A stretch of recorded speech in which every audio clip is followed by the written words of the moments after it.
Welcome everyone to this week's Abby Live. Today I have Lena Thompson. She is an absolute expert when it comes to human design and supporting people stepping into their potential and their purpose. Welcome, Lena.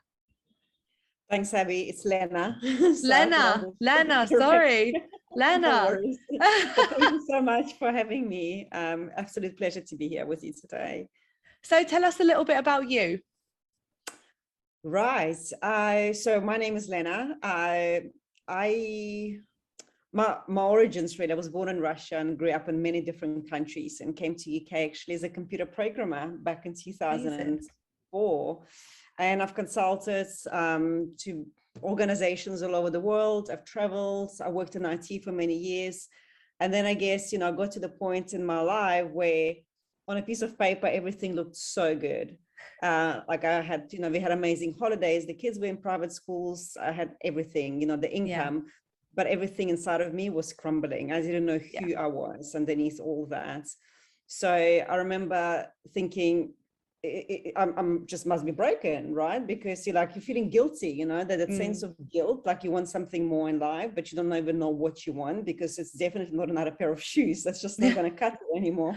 Yeah. So then I got into personal development just accidentally, I guess nothing is by accident, but I started listening to Dr. Joe Dispenza, started meditating and going into his workshops. And over time, I think I began to kind of get clarity on what I did not want. I still didn't know what I wanted, but I got really clear on what I did not want. Yeah. And then I quit my job and I started a new journey. I've started one business and I got really into more and more into personal development, I guess, attending different workshops, seminars, etc. And over the time, I kind of evolved into what I do now. Amazing. So let us know, what is human design? Right. So let me tell you a little bit about my journey with human design and how I came across it. So when I finished my job, I started this business and then I got involved in network marketing. And even though I was passionate about it, I couldn't sell. I felt yucky, that energy, it just did not really sit with me. And I kept pushing, right? Because I've hired the best, 8-figure, 7-figure coaches. I went straight for the top, I thought they can do it, I can do it. I'm going to learn from the best. I've been thousands and thousands of pounds and I just was not getting the results I want. And eventually I pushed and pushed and pushed. And then it was about 1.5 years ago where I burnt out. And I didn't even know that it was a burnout. It was just a feeling, it was a very surreal feeling when you open a laptop, you take a mouse and you're like, I don't remember how to use a mouse. I just went blank completely. So somehow, I don't know why, something I've never done in the past before. I took my diary and I ripped all the pages out and I left with a blank page. And I was like, this is it. I'm going to sit with a blank page until something happens. Amazing. And there was a last call remaining, one piece of paper that I didn't rip out with that woman. And we had a call that day and I told her, look, I said, I'm not selling these products anymore. I want out. I don't know what I want to do with my life. And it was scary, it was scary because I've just started this business and then another one. And I was used to, I was making 6 figures and now I was making close to 0. And just as I was building the base, I've just scraped it all again. And on the call, she asked me, she says, have you heard about human design? And I was like, I have no idea what that is. And she said, why don't you look it up? It may help you.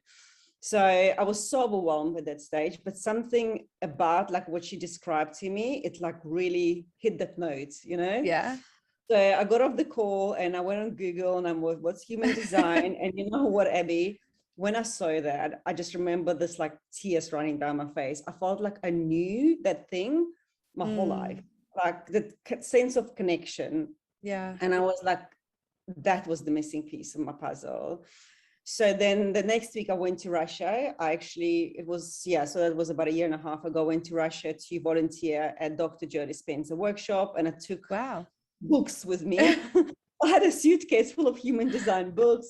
I hired another coach and I hired a mentor because that's what I do. I was like, I'm not going to waste time trying to figure it all out on my own. And I went to Russia and in between the volunteering, I was reading. And when I came home, I was like, I have this incredible tool. I just don't know what to do with it now. Yes. But that was the second part. So basically what human design is it's a blend. It's a scientific and spiritual tool, in my opinion.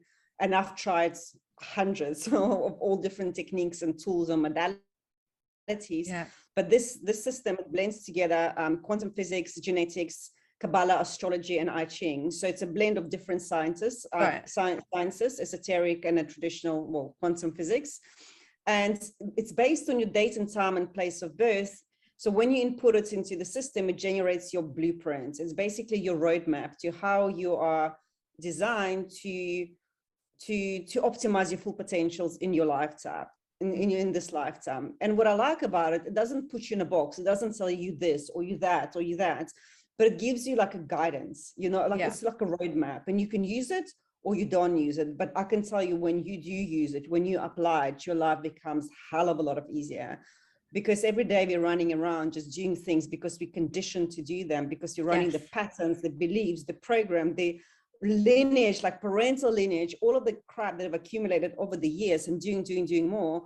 And eventually when you come into human design, first of all, you get this like relief. It's like, I'm not broken. There's nothing wrong with me. There's a reason why I do things the way I do. And that relief, you can just release so much trapped energy, and you can actually channel it into something creative. Amazing. And we actually did this before we jumped on the phone call. We've just typed in my date of birth. So Lena, can you just share what you've figured out for my one? Sure. So just to give also a bit of background, so in human design, there are kind of key concepts. So they are the, I guess, foundational level are the energy types. And there are 5 different energy types. And what energy type is, basically what it means is that how we're designed to send out energy, or how we really naturally send out energy into the world, and how we receive it. Okay. Right. And every energy type have their own aura, their energetic field around them. So you are a manifesting generator. So manifesting generators and generators, they form about 70% of population. They are majority. And you have consistent supply of energy. You're like an energizer bunny, you know, who like gets up in the morning and you've got to use that energy. But so important for generators and for manifesting generators is to use their energy correctly. You know, and what I mean by correctly is prioritize your excitements first. So do things that light you up. And you might have found that whenever, you know, you do things that you have to do or you should do, they drain you, right? Massively. I mean, hugely.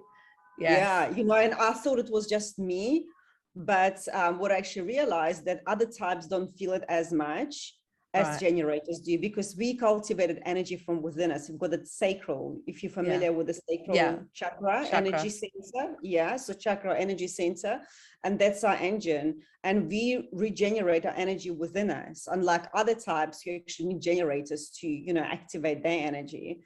So what really kind of keeps that sacral energy going is the joy, satisfaction. So whenever you do something you're passionate about, whatever it is that you love to do, that's how you recharge that. Yeah. And sometimes obviously it can be difficult, you know, like for example, why I was so disconnected with the job, because it's actually, it wasn't my highest. It was complete misalignment, but it paid good money. And, you know, I just kept I kept justifying why I had to be there. And I just felt so disconnected, so demotivated. And I thought I was just lazy, to be quite honest. So when I understood that, I was like, well, that makes a lot of sense. And as a manifesting generators, which is, I find very interesting in human design, and especially with managers, they always like breathe a sigh of relief when I tell them that. So you're not someone here who's really designed to work on one thing at a time. You're like starting different things, you know, and for you, it's actually multi-passionate, right? And you move with the spotlight. You're like, I'm going to do this, I'm going to do this, that. So you've got a lot of energy, and you also like moving fast, and you're doing a lot of things. Does it sound true to you? That is exactly me, to a T. Like, you couldn't have got more clear. Yes.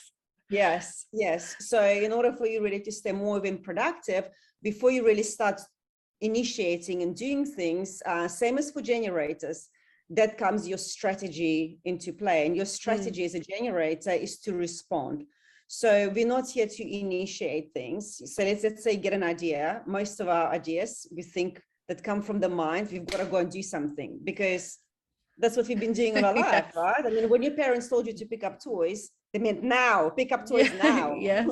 Right? So when we get an idea, I've got to go act on it. So it almost becomes like you take a pot of spaghetti, you chuck it on a wall and see which one sticks. Yeah. And then like, shit, none of them stick. I'm going to go do this again. Yeah. And because you move so fast, you skip the steps. You then like either like completely demotivate it or go back and redo the steps. Yeah. So in order to become more efficient, more productive, and actually really maximize your energy, the strategy for you is firstly to wait a little bit, you know, so you feel, first of all, you don't get an idea, but tap into your feeling. It's all for you but your gut. How does it make me feel? And your gut will tell you. It's like a body pull, like a hell yes or a no, right? And if it's a hell yes, then you almost want for something to show up in your outer worlds, okay? Yeah. Maybe like a podcast, I don't know, somebody invites you, somebody sends you email or something on Instagram, something just pops up that lets you know it's a yes for you. Yeah. Right. And that's waiting to respond. That's what trips so many people out, because we're not really conditioned to wait for anything, especially as generators and managers. You just want to go ahead. But believe me, when you do wait to respond to something, the opportunities are going to be so much bigger and they're going to be the right opportunities for you. That sounds so perfect, because when I do like get distracted, want to jump into everything straight away, I start skipping steps, like I trip myself over, because I really want to do this and then I really want to do that. And even when it comes to starting a business, I couldn't decide that it has to be this avenue. And then I thought, well, I'm going to change it. Maybe it can be this, and then it can be this. And because there was so much confusion, it didn't move me anywhere, because I wasn't waiting at all. I was just, oh, I've had a new idea, I'm going to go for that one instead. And I wanted to move forward, but I was actually just moving sideways the whole time, because I wasn't stepping forward. I was just getting distracted with the next thing and the next thing. And then, similar to you, total overwhelm set in, total burnout. And I sat there and I was like, I've been doing this for 2 years. When am I actually going to start going forwards? I can't keep doing this. I don't want to keep doing this. And then the course popped up. I stumbled over this woman. I found my mentor, again, 8-figure coach out of nowhere. And I was sold, because I couldn't carry on. But that was only because I stopped myself from repeating that pattern again and just jumping into the next thing, because I don't want to be in 2 years' time sitting in the same position, feeling totally overwhelmed, and that all my efforts had been for nothing. Exactly. And it's a great realization, you know, that you naturally just decided to pause and stop and wait for something. So then the second part, I mean, actually manifesting generators have the trickiest strategy, I guess, because for generators it's just respond. But for manifesting generators, because you're moving so fast, you can respond if that still feels good to you, but then you have to almost inform people who are impacted by your decision. So what that means is, because first of all, it will keep them out of your way. So they're not on your way, slowing you down. Because when you get this creative flow and you just want to work and create, you don't want people to like, no, can I help you? What can I do for you? It's like, move, you know? So when you inform them, they get out of your way. And then there's also like in personal relationship or even professional, you know, like if you're working as a team, people don't kind of resent you. They don't like, oh my gosh, she's like onto something new, you know, she's doing this. You almost tell them like, hey, this is what I'm up to. Okay. And then you can carry on.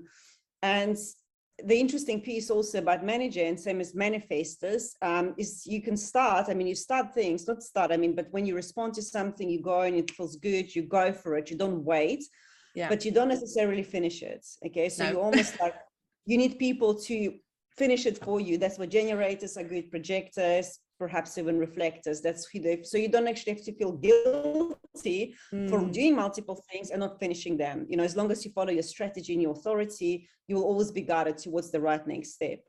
Yes. Oh my God. Yes. This is just, this is really true. And I'm going to look into this a lot more, because that is a pattern of mine, is go 90% of the way. And then I'm like, right, that's good enough. On to the next thing. But I never finished. I am conscious now of that being a pattern of mine. And now I finished a step, or like you said, enroll someone else into completing it or holding me accountable to that pattern. You're doing it, come back, let's finish let's finish this time. But what I see is people wanting to get out of their 9 to 5s like you did, but you went full into your own business. But it can also be in a way that they're then stepping back into that part-time 9 to 5, or like, what am I? Am I a business coach, or am I an accountant, or am I this, or am I this? Because they then start judging themselves and moving backwards and forwards in this really unclear path. And for me, that screams disalignment. I don't know what comes up to you when I share that. Yeah, so I think, first of all, being in 9 to 5 and then becoming a business owner is a very different mindset. And that took me a while to realize that, after being in corporate for nearly 20 years. And I thought, when I quit my job, I thought if I hire the best coaches, I work hard, I copy the strategies, techniques, I'm going to make it work. But I didn't, because my mindset was still of employee. So first of all, I do recommend that maybe people, unless of course, they've got family business, so they're completely clear on what they're doing.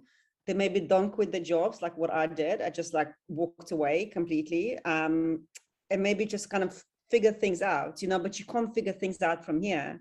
Yeah. And that's the thing, because as soon as you start, because the thing is, our minds, when we make decisions with our minds, they're fear-based decision. And the reason for that is that our logic can only stretch that far. It can't see what's around that bend. And it's around that bend, it's that unknown that holds infinite potentials. So when we start figuring out how, and especially what business shall I start, which social media platform shall I use? How am I going to afford this? We freak out. And that's when overwhelm sets in. So, I remember when I first started, someone told me mindset is about 80% of your success. And I thought, I meditate every day, I'll be fine. No, I would say mindset is about 95% of it. It's not even a mindset. It's like alignment, alignment to the version of who you're becoming. And it's breaking the pattern. It's releasing. There's so much even work that I feel that really needs to happen before you can really say, this is the business I want. And I'm not talking about everyone, but I think for many people, and I see it so much, I don't know, I'm tired of my job. I don't feel purpose. I don't feel fulfilled. What's my meaning in life? People searching for meaning, people looking for something bigger than them. But it doesn't mean quit your job and just start something random like the way I did. There's better ways of doing that. Less risky. Yes. So how would people find their purpose? What lights them up? What drives them? How would people find that out? For me personally, it was following breadcrumbs. I didn't know, I started actually offline business. I bought a franchise in the area called Driving Miss Daisy. We help people to get out and about. I've got a wheelchair accessible car. I just went with that. Is it my life purpose? No. I met amazing people. I know we make difference, but that's certainly not my purpose. And I remember over time, the word freedom started coming into my head. And I was like, okay, well, what does it actually mean? Yes, we can help people to get out of the house, but are they really free? Because they're still in pain, they're still judged and they're angry. So, but then the freedom started popping in more and more and more. And then I went with that, and then I meditated and I sat with that, and then purpose came. And it was literally just like following little breadcrumbs. That's my journey's been, and obviously a lot of self-work, a lot of coaching, a lot of mentoring, a lot of soul searching, I guess. But what I actually have seen, in my clients and also people I know, is that everybody's too busy. I think the last 2 years outbreak has really given us a chance to slow down and go deeper within. And unless we really truly take the time to pause, to sit with ourselves, to connect to ourselves, we're only going to be chasing something. We're even going to be chasing purpose. It's like I'm chasing my higher good, but actually it's not even chasing, it's not even learning, it's not doing, it's actually undoing, I would say, right? Yes. Because we came here with that purpose. We came here as the beautiful, shiny, sparkly souls, and we just put all this layers on us. Yeah. So if we learn more, I feel like we're accumulating more debris almost. We're just polluting ourselves, so it's actually unlearning, undoing. Stop consuming the stuff, stop watching the news, stop hanging out with people unless they expand you and you feel so lit up in their presence. So just being very mindful of who you are, where you are, what you're consuming, what you're watching, what you're doing with your life, you know. And I think the more conscious you become, the more clear it becomes. Yeah, I love getting people, friends, family, anyone who comes to me with a problem. You know, those problems that keep repeating and repeating, they've told you a million times. You're saying, okay, well, if it's your friends that are the issue the whole time, this is a new moment, from this new moment, see what happens. Do you want them in your life from this new moment? Do you not want them? Because I guarantee there are family around you that you feel like you have to have as part of your life because that's what you've been brought up to do. Same thing with other tactics or people in your life. You have to have them around because they've been your friend since you were 4 years old or something ridiculous, but they're not serving you. This version of you is being held down by them, by you, well, by you allowing them to keep holding you down. It's not their fault or anything. But have you ever heard the phrase crabs in a bucket? The term No. crabs in a bucket. So I love this phrase, and I think it's so perfect with what we were just talking about. There are people in your life who would represent the crabs. Everyone's in a bucket. Crabs could actually lift themselves out of the bucket easily, but the other crabs are so scared of being alone, they pull them back down. So the crabs are always pulling you back in the bucket, and you're pulling other people back in the bucket because they're trying to get to their next level. And you're like, stay in this comfort zone with me. It's too scary out there. I don't want to go there. So you're going to come down to my level instead of me getting out of the bucket as well, because they could all get out of the bucket. So who in your life do you think that is serving you, and who in your life do you think is actually pulling you down and keeping you where you are? And are you making those decisions in your day-to-day life from that place of fear or from that place of expansion, from where you know you're going to become or where you are right now? And I think that is such a massive gap. And if we all took that time, like you said, with meditation or with your mindset, to think in that way instead of, well, I have to, or I should, because my parents have always told me it's the polite thing to do, or whatever it is, then you're going to keep expanding. You're going to become more authentic. You're going to find yourself rather than what's been pushed on you from external sources the whole time. Exactly. And you know, what I also came to realize is that every time we just do things because we have to do them, or we must do them, or because it's the right thing, you know, we only further and further disconnect from ourselves. We disconnect from our truth, we disconnect from our authentic selves, and it actually manifests as depression, as anxiety, as whatever else. And then what do people do? Medicate, you know, drugs, medicine, whatever, avoid, just to feel happier, alcohol. I've got nothing against a good glass of wine, but, you know, in moderation, obviously. But there's always something then external we're looking to fill in that void, and that's, you know, hole within us. In the meantime, it's just all is happening. It's like our soul is crying to us, like, please free me. This is what I want to do. This is your purpose. This is what you're here to achieve. You're playing too small. And we're like, no, you know, it's not convenient right now. You know, I'd rather watch, like, I'd rather binge watch Netflix again. And then 10 years go by, and you're like, nothing in my life has changed. So I wonder, oh, maybe tomorrow I'll do something different, you know? And we just suppress it and suppress it and suppress it.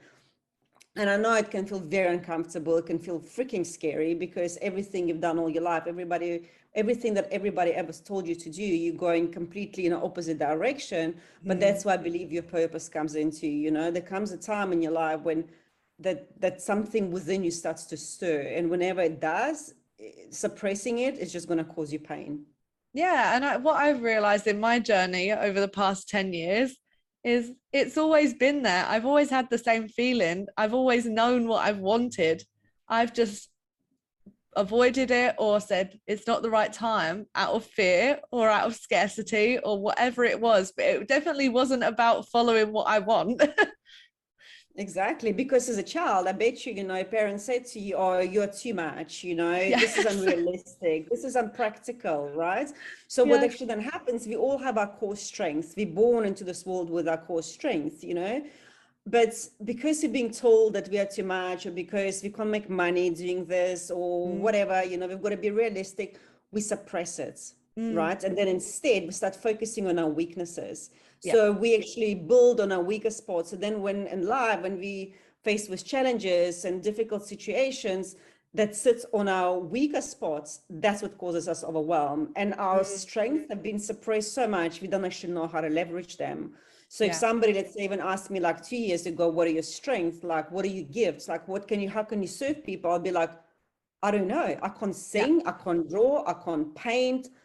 I don't know what my gifts are, right? I mean, Yeah. I'm a computer programmer, and I knew there was something in there, but I had no idea what it was. I didn't know how to get it out of me.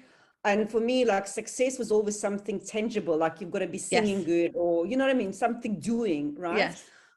And I actually realized for me, like I've always been able to see potential in people. I've always been able to like see their individuality, like what they're going to be good Yeah. at. But now it's more like connecting to them on a soul level and actually seeing how to get to their purpose, to their soul, and actually remove all of the rubbish in a way. And Mm, that's my gifts, you know? mm, But it took me a while to get there. So it's like, I think we all have our gifts. And normally it goes back to your childhood. Like, what did you love to do before somebody yes. else told you you were not allowed to? And that's Yeah. your gift. And how did it change your life from before? I know we touched on it at the beginning, but before you realized about human design and you knew it was out there and you knew that was the missing puzzle piece in you, how did your life change afterwards after you understood yourself? I think the first thing was the big sigh of relief, like Mm. massive. I'm like, I remember I was like doing this course in human design and actually ran with a laptop and a book to my mom, like, Mom, this is why I'm like that. She's like, huh? And I read it. She goes, yes. Okay, that makes perfect sense to me. And I was like, oh my gosh, I'm not messed up. I'm not broken. I'm actually following my path. I'm following my Yeah. soul curriculum. But just to have that validation, it was life changing. And then I started looking at the more esoteric side of human design, into my soul, into my life purpose, into my spiritual purpose. And honestly, Abby, I felt like I was a 3, 5 year old girl again. I was like, I knew that. I Yeah. knew, I knew that, right? Yeah. Amazing. And I know you've got a free gift for everyone, so I'd love for you to share your free gift. Yes. So if anybody feels drawn towards human design, if you want to understand yourself on a much deeper level and also people around you, I offer 30 minutes complimentary consultation. So Abby will share a link to the Yes. form. It's just a short assessment form where I'll need your date, time, and place of birth and just a couple of questions about yourself. And then once you fill it in, then we'll schedule a call and I will do your human design reading. Amazing. And where can everyone reach you? So I'm on LinkedIn, and if you just literally type in Lena Thompson, you'll find me on LinkedIn, and Instagram is probably the best. It's also Lena_Thompson, then _ Reisman as RAIZMAN. Amazing. Thank you so much, Lena. This has been You're awesome. I've welcome. learned so much about myself, and I just want to get straight into finding my own human design out in more detail. Brilliant. But I will speak to you extremely soon. Thank you for being here. Thank you. Bye.